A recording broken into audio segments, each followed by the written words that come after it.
A cute child born between my beloved husband and me, but my mother-in-law can't help but blurt out that my son is not cute. To think she can say such a thing about her own grandchild? And to make matters worse, she treats me, her daughter-in-law, as an intruder. Well, if that's the way she feels, then I can do the same. This is the story of the most selfish and awful mother-in-law, and the tale of the daughter-in-law who stands up to her. My name is Maya. When I was 28 years old, I got married to my husband, Andrew. A year ago, our long-awaited son, Liam, was born.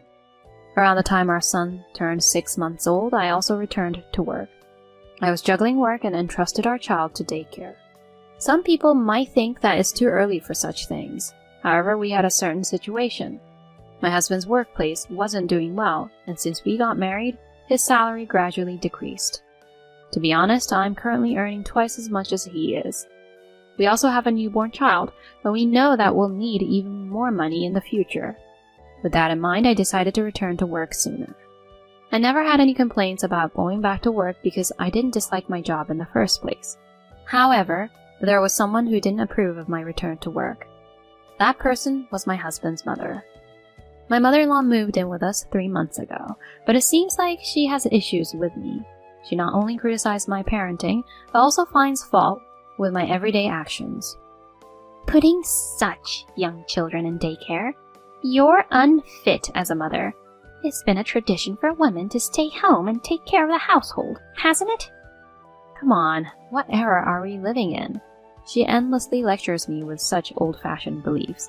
As soon as I come home from work with my son, "You're working until this late again. Don't you think Liam deserves better?" she immediately started shouting. On my days off, I spend the whole day with Liam. He's doing just fine at daycare, and we have a stable routine there, so it's okay, you know. If I try to argue back, she raises her eyebrows sharply. Are you really going to unquestioningly believe what complete strangers like daycare workers say? If that's the case, your child won't grow up properly, you know. My mother-in-law, who doesn't usually take care of her son, still feels entitled to give parenting advice as if she's an expert. And on top of that, she doesn't hesitate to criticize my personality. Living with a daughter-in-law who only cares about her job. Honestly, I regret it too. Why did Andrew marry someone like her? I feel like I'm going crazy with stress every day. At that moment, even I, who is usually patient, couldn't help but get irritated. Well, if it bothers you that much, would you like us to stop living together? You do understand why we ended up living together, don't you, mother-in-law? Yes, there is a reason why my mother-in-law started living with us. Originally, my mother-in-law and father-in-law lived together in their own family home. Then one day, my father-in-law had a traffic accident and became paralyzed from the waist down. Furthermore, it was discovered that he had advanced dementia, and my mother-in-law couldn't handle it anymore. She had to place my father-in-law in a care facility. Afterwards, she asked us to come back and live together here. She pressed us to move back in together, but both my husband and I had jobs to attend to. Considering the commuting situation, we couldn't just move from our current home. Then one day, my mother-in-law suddenly brought her belongings to our house without asking, and ended up staying. Ultimately, this cohabitation wasn't by mutual consent. It's essentially an inconvenient living arrangement where my mother-in-law moved in on her own accord. I understand that it's tough, considering that you're parents-in-law. That's why we agreed to live together. But didn't we promise not to interfere with each other from the beginning? Oh, did we? I can't even remember something from that long ago. Even though I emphasize the promise, it's clear that my mother-in-law feels completely empowered and knows she won't be kicked out. Her attitude was getting on my nerves. Please, stop this already. We agreed not to interfere, didn't we? We accepted living together with you, right? This isn't how it was supposed to be. You're so noisy. I wonder why Maya isn't as sweet as Luna. Luna is such a well-behaved child. Luna is my husband's younger brother's wife. In my case, she's like a sister-in-law by marriage. Well, she also has a rather unpleasant personality. Or maybe it's better to say she's sly rather than having a bad personality. She became a full-time homemaker shortly after marrying my brother-in-law, and she was very much liked by my mother-in-law. My mother-in-law would unilaterally summon Luna to this house, and the two of them would gossip about me. Hey Luna, listen to this. Maya, you know, she's still continuing to work. Oh, really? Even though Liam is still so little? It's impressive that she can manage that. See? Right? In that regard, you're doing well by being a stay-at-home wife. You can rest assured even if you have children someday. I deeply respect you, Mom, so I'll do my best. This continuous parade of trying to please each other goes on relentlessly. What's more, they deliberately speak loudly within my earshot. I genuinely disliked the way those two acted. Eventually, Luna, perhaps wanting to be liked by my mother-in-law, started speaking ill of me on her own. Your husband, if I recall correctly, earns about as much as my husband, right? Yet despite that, the fact that you both work means your budgeting skills are lacking, aren't they? Certainly, a few years ago, their salaries might have been similar, but now my husband's is even less. I hadn't told them about my husband's company struggling, partly due to pride. When Luna criticized me, my mother-in-law enthusiastically joined in, and it had become a regular routine. Really? I can't imagine leaving the kids to someone else to take care of when it's my fault for being so bad at making ends meet. Luna, you shouldn't be this kind of wife, okay? Of course. It's because I have super respect for your mother. I can't help it. Oh, Luna. They should have their excessive flattery contest somewhere else, as it was making me feel embarrassed just listening to it. It only added to my stress. I felt like I had reached my limit living with my mother-in-law, so I decided to talk to my husband about it. Hey, it's about your mom. Almost every day she invites Luna over and makes fun of me. Huh? Mom does that? Since I usually get home earlier than my husband, he wasn't aware of me being mistreated. As expected, he had a puzzled expression. Exactly. She promised not to interfere, but she criticizes me for continuing to work. She hangs out with Luna and endlessly badmouths me. I can't take it anymore. After thinking for a while, my husband says something unbelievable. Well, Maya, Luna seems to get along fine with Mom, right? So maybe, Maya, you could try to compromise with Mom a bit? Huh? Hey, were you even listening to me? Mom even denies my personality. How can I compromise with someone like that? When I pressed him on it, my husband scratched his head indifferently. Don't be so uptight. Just try to be like Luna for once. Then Mom will probably like you more. What's that supposed to mean? Pretending to be all sweet to win your mother over? Enough already, I was a fool to seek advice. I felt like there was no one on my side right now, and frustration welled up inside me, more than anger. Next day, the snide remarks from my mother-in-law and sister-in-law continued, as usual. When I started preparing dinner after returning home, I heard a voice like this. Are you planning to make another terrible dinner tonight? You're always cutting corners, and it's really annoying. Well, it's probably because of your job, isn't it? Your mother-in-law and I would never serve our husbands half-hearted meals like this, you know. In my opinion, neither my mother-in-law's cooking nor Luna's deserves any compliments.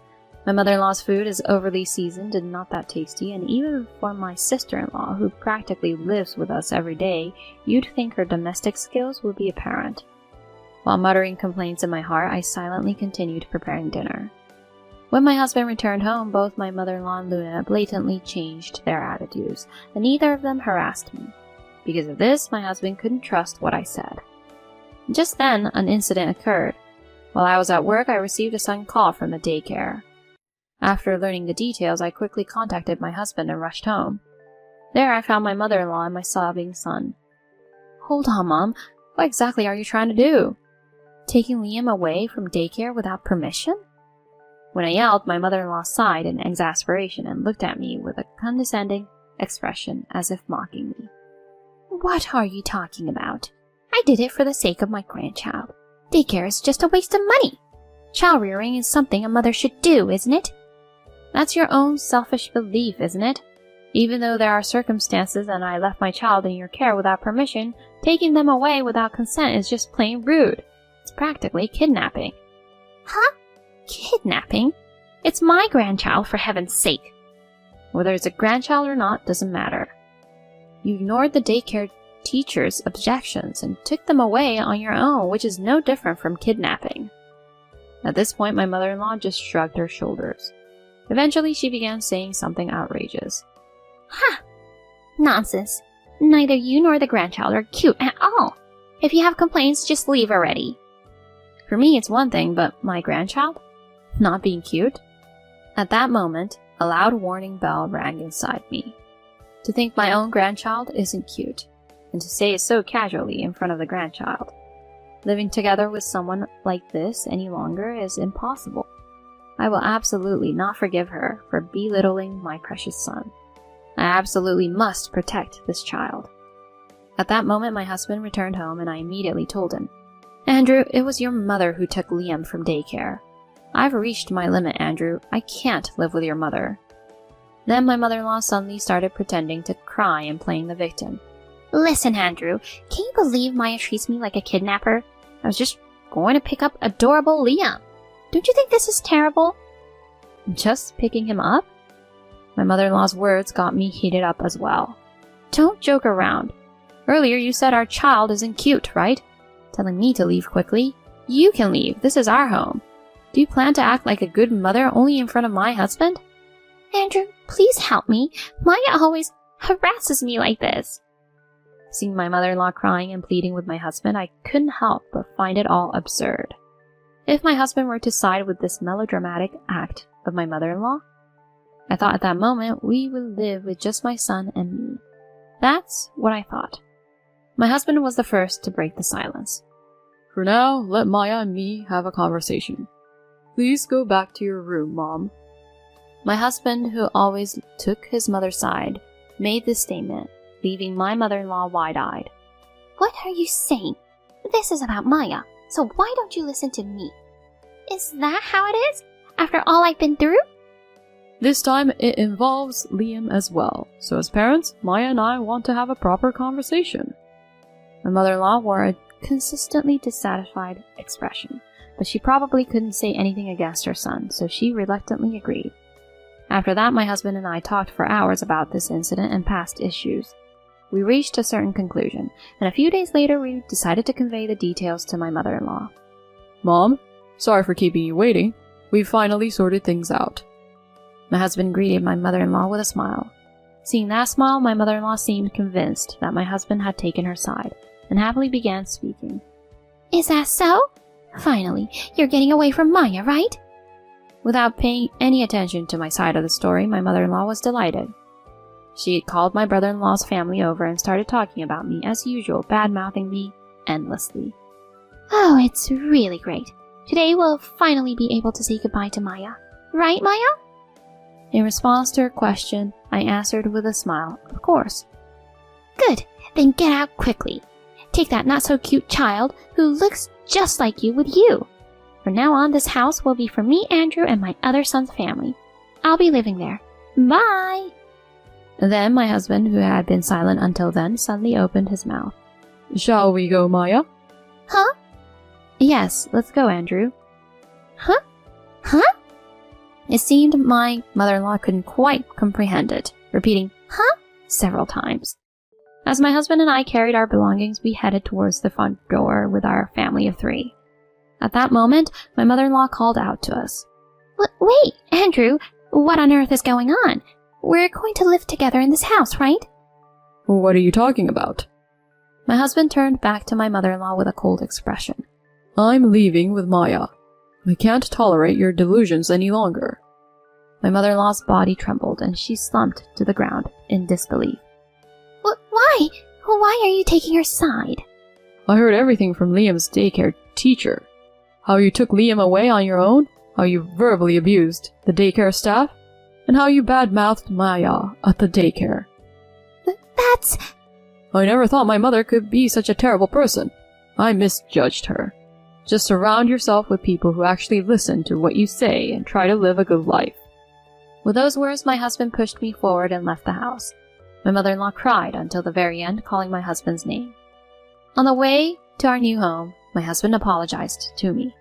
I'm sorry I didn't realize it sooner. Please, forgive me.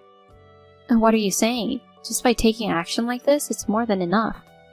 I smile at my husband. Yes, I was more than happy that my husband believed my story this time and not my mother-in-law. Since then, we no longer have anything to do with my mother-in-law or my brother-in-law and his wife, and we've been able to regain a peaceful daily life. After that house was cancelled, so my mother-in-law had no place to live. She seems to have moved in with my brother-in-law's family. With my mother-in-law joining and putting a financial strain on them, they couldn't manage on just my brother-in-law's income.